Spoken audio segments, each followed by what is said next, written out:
The grand interior of St. Patrick's Cathedral in New York City was illuminated by soft candlelight, casting long shadows across the towering stained glass windows. The atmosphere was reverent yet electric with anticipation. Hundreds of people filled the pews, some supporters, some skeptics, all gathered to hear former President Donald Trump speak at a special event about faith and leadership. Trump, standing at the front near the altar, was dressed in a sharp navy suit and red tie, his hands resting on the polished wooden podium. The event had been expected to follow a predictable format: opening remarks, a discussion on faith in America, followed by a few pre-selected questions. But then a small hand went up near the front row. It belonged to a young boy, no older than 10, his wide brown eyes reflecting the flickering light from the altar candles. He was dressed in a simple white shirt and khaki pants, his nervous energy clear in the way he clutched his father's sleeve. Trump noticed him immediately. He pointed in his direction. "Young man, you have a question?" The boy hesitated for a moment before gripping the microphone tightly. His voice was soft, but it carried through the stillness of the cathedral. "Mr. Trump, do you believe in God?" The entire church fell silent. The journalists in the back, who had been preparing to analyze his every word, froze. Even the priests and nuns seated near the altar exchanged glances. It was the kind of question no one had anticipated. Trump, for once, didn't answer right away. He looked around at the grandeur of the cathedral, the golden crosses, the flickering candles, the echoes of hymns from past services. He turned back to the boy, his expression softer than usual. "That's a great question," he said, his voice steady but thoughtful, "and one that I think about a lot." The boy's lips pressed together as he waited for the answer. His father, a man with a stern expression, sat beside him with his arms crossed. "I believe in God," Trump continued, his tone firm. "I always have. I've seen too much in my life, been through too much, to believe otherwise." The boy glanced up at his father for a moment before looking back at Trump. "But my dad says God isn't real," he admitted, his voice barely above a whisper. "He says that when we die, there's nothing, that nothing we do here really matters." A murmur spread through the pews. Some shifted uncomfortably, while others leaned forward, waiting to see how Trump would respond. Trump folded his hands together on the podium. "You know, son, I've met many people who have everything, money, power, success, but they're still lost. Do you know why?" The boy shook his head. "Because they don't believe in anything greater than themselves," Trump said. The stained glass windows behind Trump cast a colorful glow across the altar as he continued. "When I was a little boy, my mother, Mary, used to read the Bible to me every night. She told me that no matter how much the world praises you, no matter how much they criticize you, at the end of the day, you answer to God and God alone." The boy listened intently, his small hands gripping the wooden pew in front of him. "But what if my dad is right?" he asked quietly. "What if there's nothing?" Trump's eyes softened. He stepped away from the podium, moving closer to the boy. "Look around you," he said, gesturing toward the cathedral. "Do you think something as beautiful as this, as sacred as this, exists by accident? Do you think the love a mother has for her child, the kindness a stranger shows, the way we feel hope even in the darkest times, do you think that's random?" The boy's breathing hitched. His father shifted in his seat, his gaze now locked onto Trump.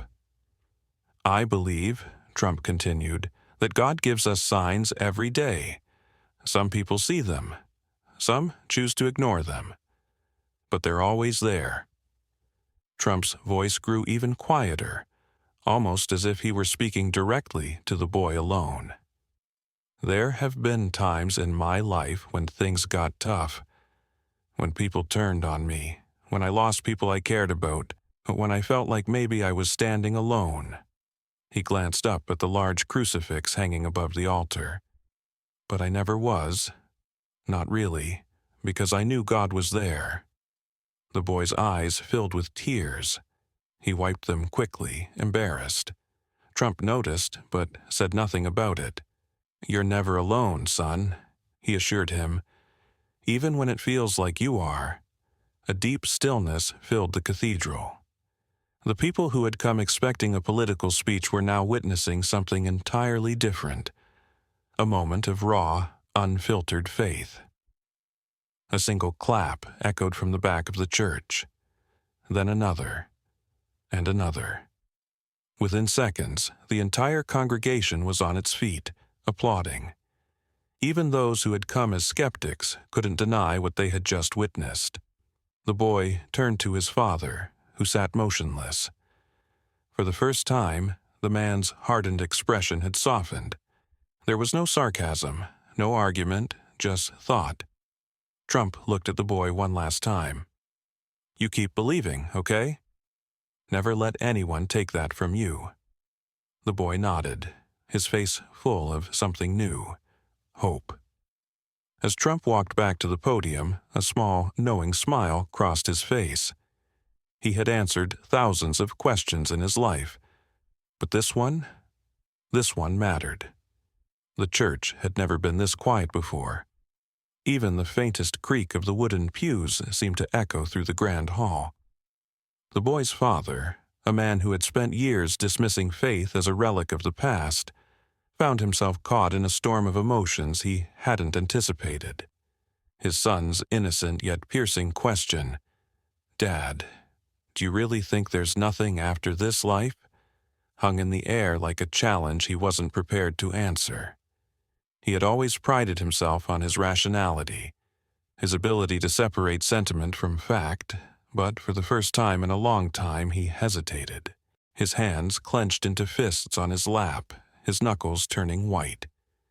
He wanted to say something, anything, to reassert the beliefs he had long held, but nothing came. His son's eyes, wide with wonder and desperation, searched his face for certainty, for reassurance. But how could he give his son an answer when, deep down, he wasn't sure anymore? The doubt gnawed at him, creeping into the spaces he had once filled with reason. He had spent years ridiculing faith, dismissing it as wishful thinking. Yet now, as he sat in a church filled with people who truly believed, he couldn't deny the pull inside him. Trump watched the man carefully, his gaze sharp yet understanding. "You don't have to have all the answers," he said, his voice steady. "That's what faith is about. If we had proof of everything, there would be no need to believe." His words weren't forceful or demanding. They were simple, direct, and, most importantly, personal. He wasn't trying to convert the man. He was speaking to him as one who had also faced doubt. Trump had been tested in ways few could imagine. He knew what it meant to stand against opposition, to be ridiculed, to have people try to tear you down. The boy's father let out a slow breath, glancing down at his son, who was still holding onto his sleeve as if afraid he might disappear. Something in that small gesture shattered his resolve. The barrier he had built around himself, one made of logic, cynicism, and skepticism, was cracking, piece by piece. He had spent so much time pushing away faith that he had never stopped to consider whether he had been running from something real. For the first time in years, he whispered the words he never thought he would say again. Maybe I want to believe." Trump's words hung in the air, their weight undeniable. He wasn't just addressing the father. He was speaking to everyone in the room, especially those who, like the man, had spent years convinced that faith was nothing more than a fairy tale for the weak-minded. Trump turned to the congregation, his presence commanding yet calm. "For those of you who doubt, let me ask you something. What do you really have to lose by believing?" A ripple of murmurs spread through the audience. Some whispered to their neighbors. Others shifted uncomfortably in their seats. Even the journalists in the back, who had come expecting a political discussion, found themselves listening more intently than before. The question was so simple, yet it cut through the noise of skepticism like a blade. Trump took a step forward, gesturing toward the towering stained glass windows above. "If I'm wrong," he continued, "and there's nothing after this life, then we've lost nothing by choosing to live with faith, by treating others with kindness, by believing in something greater than ourselves. But if I'm right, if God is real, if there's something waiting for us after this, then wouldn't it be the greatest tragedy to have ignored it?" The boy's father stiffened, his eyes dark with thought. He had spent his life dismissing such questions, but hearing it framed this way forced him to reconsider. What if all his skepticism had been wrong? What if he had spent years rejecting something that had been real all along? The possibility sent a shiver down his spine. The boy, sensing his father's uncertainty, clutched his hand tighter. "I believe, Dad," he whispered. His voice was small, but there was no hesitation. No doubt, just pure, unwavering faith. The innocence in the boy's voice cut through the weight of the conversation like a beacon of light in the dark. He wasn't looking for arguments or proof. He felt something, and to him, that was enough. He turned back to Trump, his small hands balled into fists at his sides. "But how do I know God is real?" he asked, his voice filled with raw curiosity. Trump's expression softened. "You don't have to know in the way you know. 2 + 2 = 4, he said. "Faith isn't about equations or logic. It's about trust. It's about believing before you have proof." The boy blinked, processing his words. "So, I just believe?" Trump nodded. "That's how it starts. You believe, you live by it, and over time you start to see the truth in ways you never expected." The boy turned to his father, searching his face for an answer. "Do you think you'll ever believe again, Dad?" he asked quietly. The father hesitated, his throat tight, his mind a battlefield of reason and emotion. Finally, he whispered, "Maybe. Maybe I want to." The boy's hand never left his father's, their fingers now intertwined in a silent understanding.